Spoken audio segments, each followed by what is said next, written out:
Put a smile on your face when you're moving from place to place. Good morning. Welcome back to the morning show on Tobago Updates Television. I am Adanna Combie, and we continue in conversations this morning as we speak with Sergeant Joseph Jordan of the Trinidad and Tobago Police Services. We're talking about updates, what happened in and around Tobago over the past weekend, and we also want to talk a little bit about fraud. Good morning, Sergeant Jordan, and welcome to our program this morning. Good morning to you.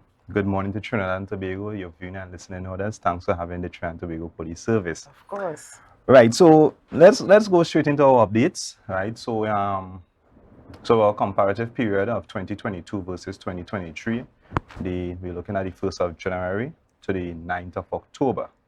And where we are seeing our serious report crimes in 2022 stood at 571. For the current period, that figure stands at 551, which is roughly about 20 less SRCs. Our detection rate is 32% as compared to last year. It was at 43%. The crimes that continue to be very high on our list, we're speaking about the general larceny, breaking, shooting, woundings, sexual offenses, and fraud. Right? As it relates to activities, over the weekend we had the Blue Food Festival, which took place at Lansome yesterday, and I have no reports of any incidents, so it seemed to be a relatively safe and enjoyable time persons had, and we look forward to encouraging our visitors to the island on the next occasion we have it. All right, yes, there was a report of an accident, I think on Saturday evening, but persons got injured, but there is no fatality as relates to that based on what's up to this point in time. And we look forward to persons being safe along the roadway, especially as we are leading up into this carnival, the Tobago Carnival, which is also going to carry us into the Christmas period. And we want to advise the public that let us observe the speed limits, because many of the times road traffic accidents, especially serious and fatal ones, are the result of speeding, reckless driving, being inconsiderate. So let us try and observe our road regulations and avoid accidents and incidents. That's right. We need to pay attention to, sometimes we need to drive for yourself and for the other person. And certainly. Sometimes we drive a little bit selfishly, so we need to look out for each other and pay attention to the road regulations. So we want to talk about fraudulent activities. You mentioned also in your preamble, talking about the updates, that fraud remains one of our main sources of criminal activities. So tell us a little bit about the fraudulent activities, what to look out for, what you consider a fraud, and how to prevent yourself from being a victim of such activity. All right, so let me start with the history, some basics of the fraud squad unit. Now, this was an unit that was established on the 5th of June 1965 as part of the Trinidad and Tobago Police Service. It is a specialized unit. It is a unit that comprises persons of various skills, various training that deals with complex fraudulent matters. We tend to work with a threshold of matters of fraud beyond in excess of $50,000. We also work closely with financial institutions as well as the members of the public as an advisory, and as we also investigate these matters to bring some clarity and justice to persons. Now, the fraud unit, we have officers we have 4 offices: Port of Spain, South, East, and Tobago, which was the most recent, the Tobago office, which is located at Shervan Road Police Station. All right.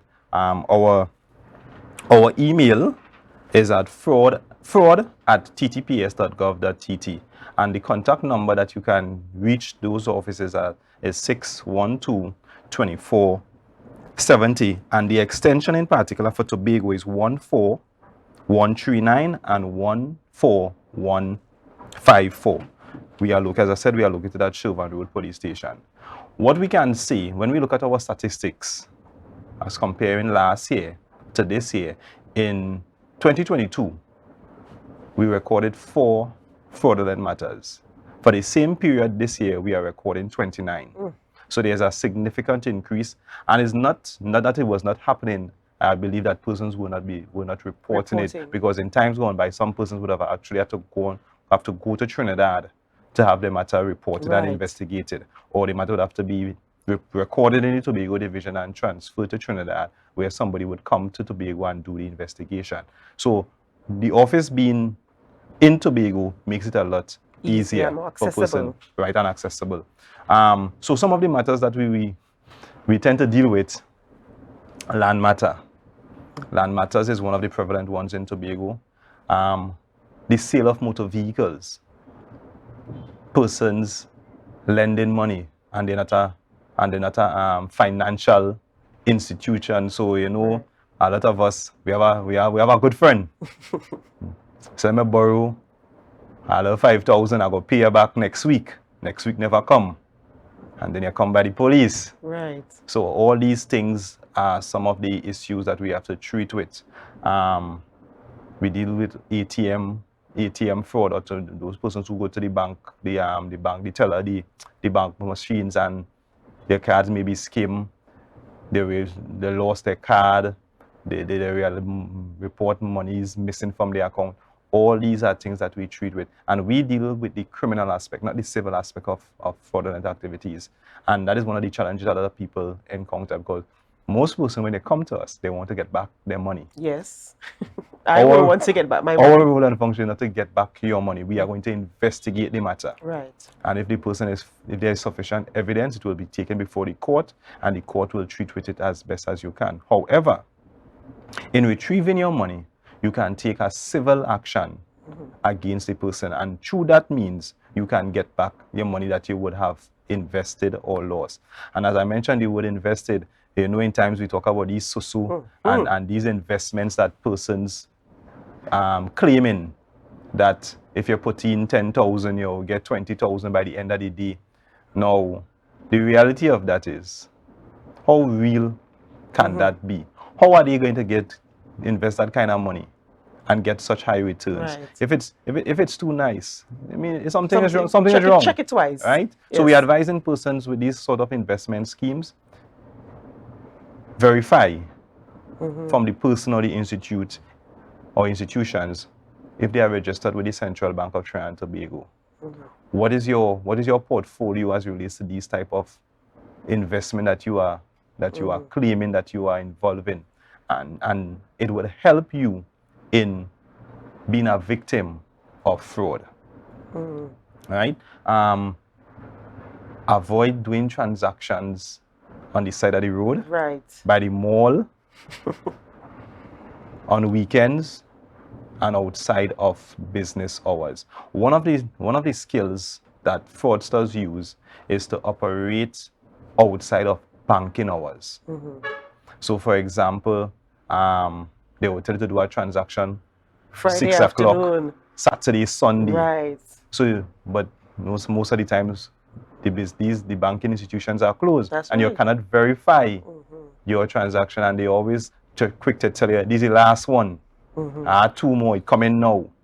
These are some of the signs of persons being into these fraudulent activities, and we are advising persons be very wary of your environment. We be wary of the persons that come your way. The HDC, persons operating in the HDC, in Trinidad and Tobago Housing Development Corporation, where persons are trying to get homes. These companies are basically monopolies. And why would somebody meet you on the side of the road for you to collect money from them? Right. These are the signs. So we have to be mindful as to how we treat with these matters. There are obvious signs, you know, that you can see. But there's some people that are really slick, eh? Some people really slick, and they kind of pull the wool over your eyes. So you really have to be vigilant when it comes to handing over your hard-earned cash. So when somebody presents a deal to you, it sounds real good. I have my personal car, and I trying to sell my car, and I call 25,000 for my car, a BMW. I call 25,000 for my car, and you find it so good, so you want to buy it. So how we working this out? Because to me, I think, you know, I think it's a good deal. And that is we always appear to be a good deal, but we have to, generally, what you often do as well, you compare the real market value to what you are getting. Because, for example, a BMW is somewhat a high-end vehicle. And if somebody is offering a BMW for $25,000, yes, sir, yes, Something wrong with the that. light should go on. Because you must, as I said, you must compare the real market value as to compare to what you are getting. A lot of people are getting tricked with phones. You want an iPhone. A man got to tell you, give me a $2,000, but that phone on the market is about $7,000. Right. How are you justifying that reduction in cost? And these are the signs that continue to allow people to fall victim of fraudulent activities. And what is the importance now of, like, let's say we have in that same kind of transaction, I'm selling my car to you, a lot of people pay cash. Right. They go to the bank, they withdraw their money, and they give this person cash. Why have we moved away from doing a bank transfer or bank, the payments through the banks? Because in that way, at least I have a paper trail for where my money Certainly. went. Right? I see a lot of people going into the bank and withdrawing large sums of money and handing them in an envelope for the cars. Right, and that in itself is very dangerous, because we have had many instances where it reports out of Tobago, persons going to Trinidad with $25,000-$30,000 cash to make payments. In some instances, persons went missing, persons who were robbed of the money, they never got the car. So simple things like that, you can do it through the bank. So if somebody is interested in, if you are interested in purchasing a car, you need to do the background checks on that car. Ensure that vehicle is not, the person is not owing on it from another financial institution. So you can do that background check the license authority, verify who is the registered owner.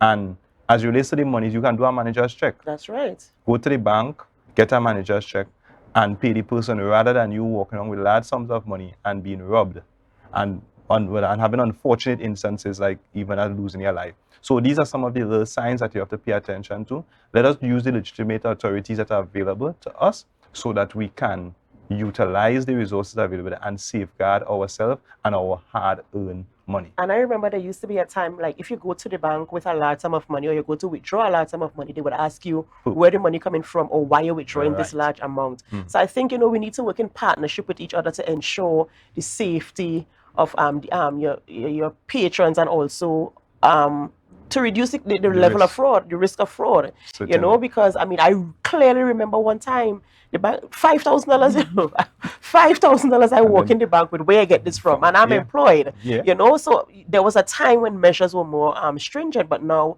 I feel like there's a relaxing things, and people are just allowing things to slip under the rug. Yes, certainly, and it allows for persons to pounce on you, because if you allow yourself to be an easy target, then persons will take advantage and you can find yourself in problems. That's right. That's right. So, ladies and gentlemen, we've been speaking with Sergeant Joseph Jordan about protecting yourself from fraud, some of the signs to look for with fraudulent behavior, and how you take the necessary steps to ensure that you protect yourself and your loved ones from falling victim of fraudulent behaviors. Ladies and gentlemen, we thank you so much for staying with us here on the morning show on Tobago Updates Television, and we are going to head on over in Tobago Notes. But before we go, of course, we invite you to share the live, and stay with us, because right after Tobago Notes, we head on over into GMT with Candice Jackson. Have a good one.